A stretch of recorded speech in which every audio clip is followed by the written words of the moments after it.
Hi, yeah, just fancy doing a bit of baking today. There's a surprise. Lots of things fancied making actually. While all this is all going on, it's just, yeah, all those sort of time-consuming recipes that you think, oh, I haven't got time to rest this dough overnight or prove it. Believe me, now you have. So I've just been searching through my lovely collection of books. This is a classic. I love this Domestic Goddess book. This is just the first one that she did. Haven't looked through it for years actually. It's just nice to revisit some sort of recipes that you remember doing over the time. So I first of all I was going to do like some cinnamon buns, and then I fancied doing like a Danish pastry type thing, which also looks lovely. They're a bit like the croissants that I did. A lot of butter, but it's kind of like a 2-day event, so I may do those another time. Luckily, flour for bread, strong bread flour, isn't scarce in my house at the moment. I've got quite a lot. Happened to find this bag at the back of the cupboard actually, and I've got some more as well. So yeah, I've got a nice amount. So 3 kilos bag there, or what's left of it, and another good amount. So with my lovely trusty dried yeast. So this is the one I'm going to do. This is apple Kuchen. It's like a German kind of like sweet bread dough cakey thing and it's going to have like a topping of apples, and I've got quite a lot of apples in the bowl, so eating apples, Granny Smiths or something like that, almonds, and allspice or mixed spice, demerara sugar, for a nice sort of crunchy topping. But first of all you have to do like the cakey bit, like the bread bit. So that is a sweet yeast dough.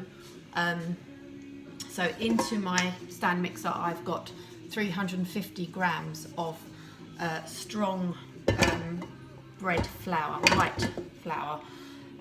So into there is going to go my sugar, 50 grams of caster sugar. So all of the dried ingredients are going in here. 7 grams, I think it says, of fresh yeast, dried yeast or fresh yeast.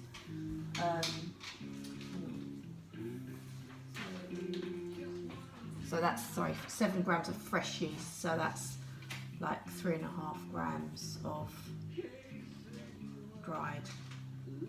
Basically, like, it's not in a sachet, but you know, so sometimes you get these in sachets, so it's saying one of these sachets, so I'm just going to put it in there. That looks roughly around about right. I prefer fresh yeast, but I don't have it. What else? Salt, half a teaspoon of salt. There you go, it's going in. So that's my dried ingredients. So I've got some 125 mils of milk here that I've literally just been warming. So that's lukewarm milk into my jug. I'm just going to crack 2 eggs.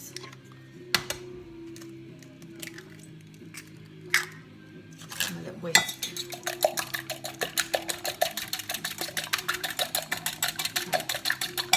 To that, I'm going to zest half of a lemon.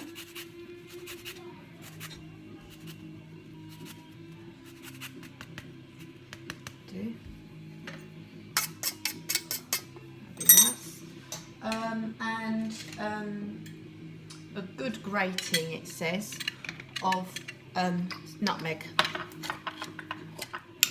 This is a lovely spice. Oh, it's gorgeous. So good grating of that. Let me just show you the nutmeg.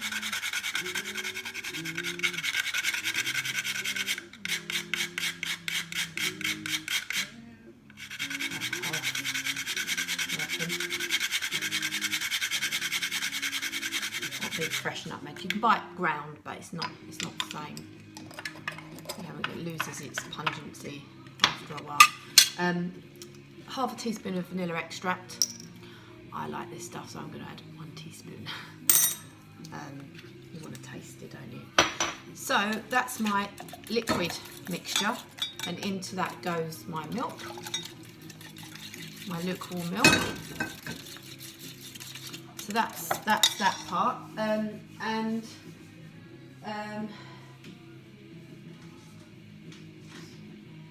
so you literally just stir the wet ingredients into the dried ingredients. It's as simple as that. So I've got my dough hook attached. Combine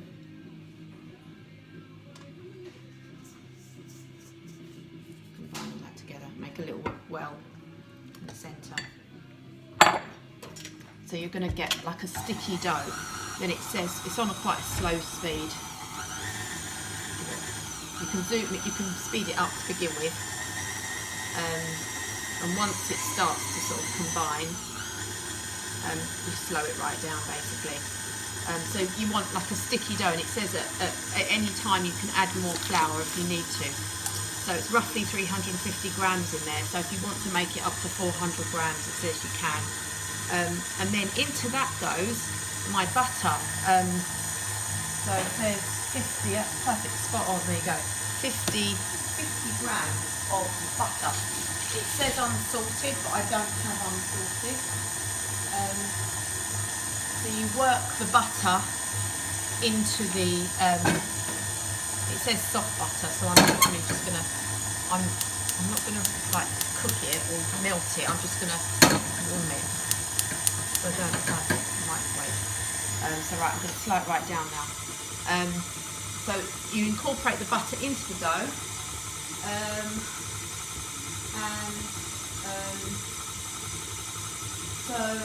and then you want to knead it with the dough hook for about 10 minutes by hand,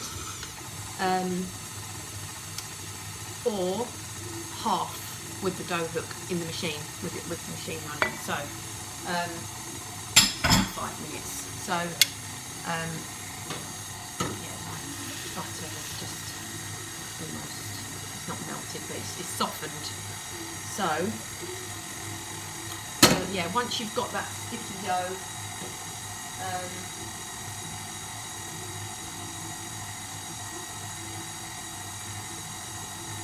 okay, so I'm going to add my butter now. As I say, if you need to add more flour, you can. What I might do is just measure out 50 grams, so I know that I'm not adding any more than what I need to, if necessary. So that's the first part of the recipe, and yeah, you literally leave it to plump up. I've got my oven on like I normally do. I've turned it right down, sorry, turned it off now. So that's my proving drawer. And I'm going to leave it for an hour to an hour and a half till it basically doubles in size, and then I'm going to bash it down, punch it down into this lovely rectangle tin which I've lined with some baking parchment. Let it prove again, so it's going to puff up again.